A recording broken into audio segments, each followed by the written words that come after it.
বিশ্বাস করি এখানে যারা উপস্থিত হয়েছেন প্রত্যেকে আমাদের মাননীয় সংসদ সদস্যরা আছেন, আমাদের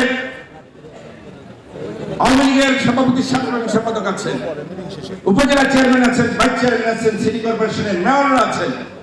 আমি মনে করি যুবলীগের পক্ষেই সম্ভব সকল নেতাদেরকে ঐক্যবদ্ধ করে এমন শক্ত গাড়ি তৈরি করা যেখানে বিএনপি জামাত নাক গলানোর সুযোগ পাবে না, সাহস পাবে না। কিন্তু আমাদের একটা দোষ আছে, সেটা হলো আমরা যুবলীগ না করে আমরা বাইলিগ করি, এটাই আমাদের বড় দোষ। এইখান থেকে আমাদের বের হয়ে আসতে হবে। এইখান থেকে যতক্ষণ আমরা বের হয়ে আসতে পারবো ততক্ষণ আমরা ওই বিএনপি জামাতের মতো একটি সন্ত্রাসী সংগঠন, একটি জঙ্গি সংগঠনকে প্রতিহত করা কিন্তু বড় কষ্টসাধ্যের বিষয়। সর্বত্রই দেখি আমরা দাসত্ব করি। আমরা দাসত্ব করবো কার? কোন ভাইয়ার নয়, আমরা দাসত্ব করবো বঙ্গবন্ধুর কন্যা শেখ হাসিনা। ঠিক কিনা বলেন? সমস্যা এক জায়গায়, কেবল ভাইয়ের নিজের লোক আমরা তৈরি করতে চাই। কে কার সাথে ছবি ছাড়লো, কে কাকে সেলফি দিল, কে কাকে লাইক দিল, এই নিয়ে আমরা ব্যস্ত। ছবি দিলেই বড় নেতা হওয়া যাবে, এই কালচার, এই চর্চা আমাদের বাতিল করতে হবে। সামনে মাত্র 3টি মাস আমাদের আছে। এই 3টি মাস আমরা ঐক্যবদ্ধ থাকবো। আমরা বঙ্গবন্ধুর কন্যা প্রত্যেকটি উন্নয়ন আমরা মানুষের কাছে পৌঁছে দিব। আমরা বিএনপি জামাতের এই লাগাতার সন্ত্রাসী কর্মকাণ্ডগুলো জাতির কাছে তুলে ধরবো। এখান থেকে এই 3টা মাস বেড়ে আসতে হবে। এই 3 মাস যুবলীগের নেতা কর্মীরা গড়ে যাবেন না, ঘুমাবেন না। সার্বক্ষণিক রাজপথ জনগণের কাছে আমাদের যাওয়া পবিত্র দায়িত্ব বলে আমরা মনে করি।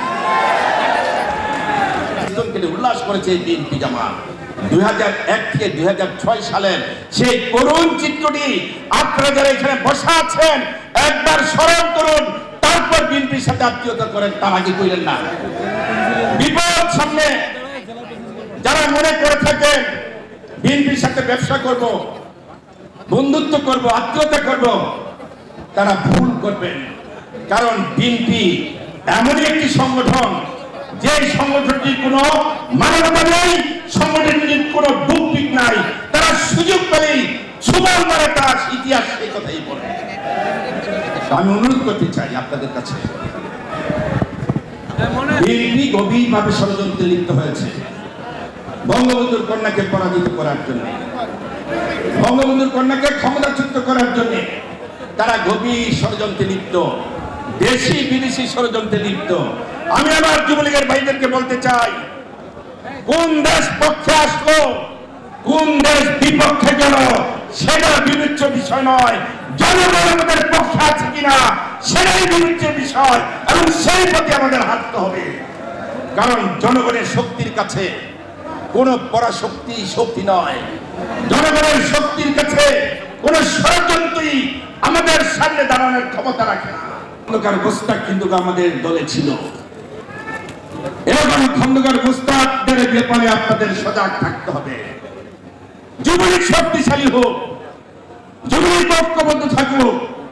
অনেক গোস্তাক ঢুকেছে, তারা সেই ছোট ছোট বুদ্ধি খাটিয়ে নিজেদের মধ্যে বিভেদ সৃষ্টি করে যুবলীগকে দুর্বল করা মানে শেখ হাসিনার হাতকে দুর্বল করা, যুবলীগকে দুর্বল করা মানে রাষ্ট্রীয় ক্ষমতায় যাওয়ার পথ বন্ধ করে দেওয়া।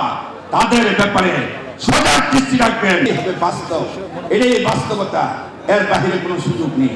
সর্বশেষ একটাই কথা আমি আবার বলছি, দেশ বিদেশ, কোন দেশ, কোন রাষ্ট্র আওয়ামী লীগের পক্ষে আছে, কোন রাষ্ট্র আওয়ামী লীগের পক্ষে নেই, এইটা আপনাদের গণার দরকার নেই, সেই চিন্তা আপনাদের করার দরকার নেই। সেটা অনেক বড় বিষয়। আমাদের বিষয় কি? আমাদের বিষয় হলো জনগণের কাতারে যাওয়া, দাঁড়ে দাঁড়ে যাওয়া, প্রতিদিন প্রতিনিয়ত জনগণের কাছে গিয়ে বঙ্গবন্ধুর কন্যার উন্নয়নের চিত্রগুলি তুলে ধরুন। বিএনপির মিথ্যা হারিয়ে যাবে, বিএনপির ষড়যন্ত্র পুরো ছাড়খাড় হয়ে যাবে যদি আপনারা বঙ্গবন্ধুর কন্যার অর্জনগুলি শুধু মানুষের কাছে পৌঁছে দিতে পারেন। সেই পথে কি হাঁটবেন কিনা আমাকে একটু হাত তুলে দেখান। না হলে ঘুমাবেন, ঘুমানোর সময় নেই, ঘুমাইলে ভুল করবেন। বিএনপি কিন্তু জাগ্রত। 14 বছর আপনারা আমরা ঘুমিয়েছি, বঙ্গবন্ধুর কন্যা জাগ্রত ছিলেন। এখন বঙ্গবন্ধুর কন্যা ঘুমাবেন, আপনারা আমরা জাগ্রত থাকবো, বঙ্গবন্ধুর কন্যাকে পাহারা দিব, সকল ষড়যন্ত্রকে রুখে দিব।